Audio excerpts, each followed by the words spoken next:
کیونکہ عزت اور ذلت کا احساس چھوٹے سے بچے سے پیدا ہو جاتا ہے. جو یوں آنکھ کھولتا ہے اور کچھ سننے اور بولنے کے قابل ہوتا ہے، اس کے اندر عزت اور ذلت کا پورا سسٹم بیدار ہو جاتا ہے. جب وہ مار کھاتے ہیں تو اندر ہی اندر ان کے اندر لاوا پکتا ہے.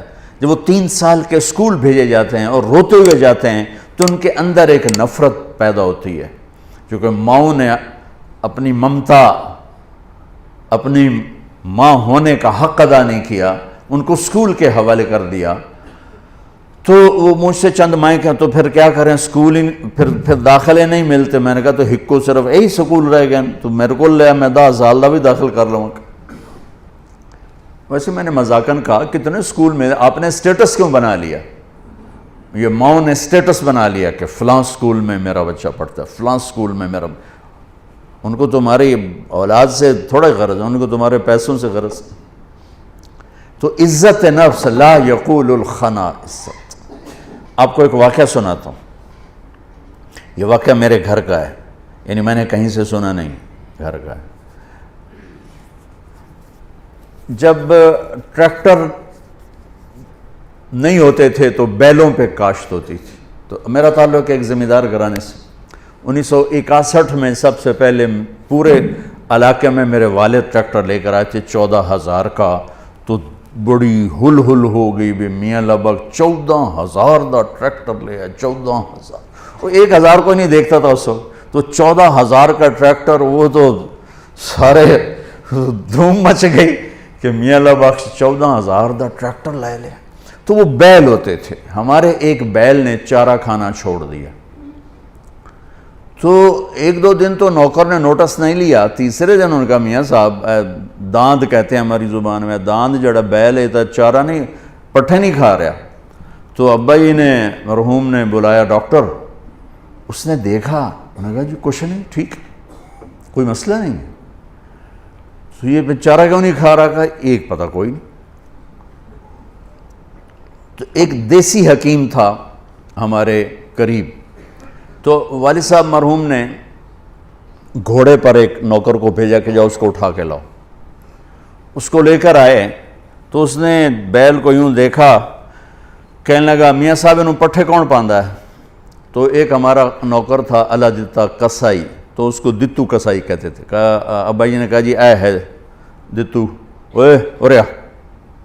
اس کو بلایا، بیل کے سامنے بٹھایا، جوتا اتارا اور 5-7 اس کے سر میں مارے، ٹھا ٹھا ٹھا.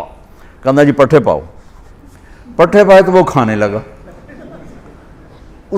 یہ میں آپ کو گھر کا واقعہ سنا رہا ہوں، گھر کا سنائی نہیں سنا رہا ہوں، اپنے گھر کی بتا رہا ہوں. ابا جی نے کہا ایک ہی جادو ہے. انہوں نے کہا جادو نہیں ہے، یہ آپ کے نوکر نے اس کو کہیں کوئی سوٹیاں مار دی ہیں اور یہ وٹ کھا گیا تھا. اس کو غصہ چڑھا ہوا تھا کہ میں نے اس مارے کیوں، میں تو چنگا بھلا کام دے رہا. آج جب میں نے اس کی ٹھکائی کی تو اس کو تسلی ہوگی میرا بدلہ ہو گیا، انہوں اس پٹھے کھا لے. عزت نفس تو جانور بھی چاہتا ہے. ہم ماتحت کو ذلیل کریں، اوپر والوں کو مکھن لگائیں، نیچے والوں کو ذلیل کریں. یہ مائیں اپنے بچوں کو ماریں بھی صحیح، پھر کہیں ان کے وہ خدمت بھی کریں، یہ کیسے ہوگا؟ اور ایک واقعہ میرا چشمدید ہے. ایک میرے والد صاحب کو گھوڑے رکھنے کا شوق تھا، تو بڑے نسلی گھوڑے رکھا کرتے. ایک گھوڑا سفید رنگ تھا، اسے نکرا کہتے ہیں. تو بہت خوبصورت اور بہت خوبصورت چلتا تھا. کوئی غلطی سے اس کو چھانٹا مار دیتا تو غصے میں کھڑا ہو جاتا تھا، چلتا نہیں تھا. پھر بڑی دیر کے بعد جب اس کا غصہ ٹھنڈا ہوتا پھر چلتا تھا. ایک دن میں اور میرا چھوٹا بھائی ہم دونوں تانگے پر، اور ہمارا کوچوان اس کو چلا رہا، چاچا گامو مرحوم اس کا نام تھا. تو اس نے اس کو چھانٹا مار دی. یہ میرا دیکھا واقعہ ہے. وہ کھڑا ہو گیا، وہیں کھڑا ہو گیا. اس نے سارے زور لگائے، ہلا نہیں. 3-4 آدمی بولا. جب ایسے کبھی گھوڑا تانگے میں کھڑا ہو جاتا تھا تو پھر ایک دیہاتی ٹرک تھا، 2-3 آدمی ادھر پہیے کو گھماتے تھے.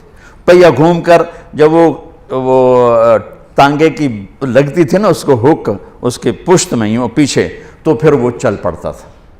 تو انہیں 3-4 ادھر 3-4 ادھر زور لگا لی, وہ ہلا ہی نہیں. اب دیکھیں اس نے کیا کیا, وہ نیچے آیا اور اپنی پگڑی اتاری اور اس کے پاؤں پہ رکھ کے کہنے لگا اللہ دا نا ہے ہن تا ٹور پاؤ. یقین مانے میں آپ کو آنکھوں دیکھا بتا رہا ہوں. اس کے بعد اس نے آ کے لگام اٹھائی, گھوڑا چل پڑا. لائی آپ سیرت النبی کا ایک لفظ لے لیں تو آپ سب کے لیے کافی ہو جائے گا, میرے لیے کافی ہو جائے گا, ان مستورات کے لیے کافی. کہ ہم میٹھا بول نہیں بولتے. بطور ماں مجھے کیسے بولنا چاہیے ہم نہیں بولتے. بطور باپ مجھے کیسے بولنا ہے نہیں بولتے. بطور بھائی مجھے کیسے بولنا ہے ایسا بول ہم نہیں بولتے. بطور باس مجھے ماتحت کے ساتھ کیسے بولنا ہے ہم نہیں بولتے. بطور مالک مجھے نوکر کے ساتھ کیسے بولنا ہے ایسا ہم نہیں بولتے. ایک دوست کے ساتھ مجھے کیسے بولنا ہم نہیں بولتے. تو سارے معاشرے میں آگ لگ گئی, محبت نام کی شے مٹ گئی. وفا تم نہ دیکھو گے ہرگز کسی میں, زمانہ وہ ایسا عجیب آ رہا ہے. تو وفا محبت کیسے اٹھتی ہے جب یہ ناگن بن جاتی ہے. میرے رب کی قسم پوری دنیا کا شہد کٹھا کروں تو ایک میٹھا بول اس سے زیادہ میٹھاس رکھتا ہے. اور اللہ کی قسم 7 سمندر کی کڑواہٹ اکٹھی کروں تو ایک زبان کا کڑوا بول اس سے زیادہ کڑواہٹ رکھتا ہے. ہزاروں سال پہلے اللہ اپنے حبیب کو ہائی لائٹ کرنے کے لیے, میں نے کیا کہا, صفات کی کوئی انتہا ہے میرے نبی کی؟ کس چیز کو ہائی لائٹ کیا ہے؟ جس پہ معاشرہ خوبصورت بنتا ہے. لا یقول الخنا, جو کبھی ایسا بول نہیں بولے گا جو کسی کے دل کو توڑ دے, کسی کا آنسو بہہ جائے, کسی کی آہ نکل جائے, کسی کی فریاد نکل جائے. میرے نبی نے فرمایا اسلام کا سب سے مضبوط عمل آپس میں محبت کرنا ہے. اور محبت کیسے پیدا ہوتی ہے؟ میٹھے بول سے, اچھے اخلاق سے.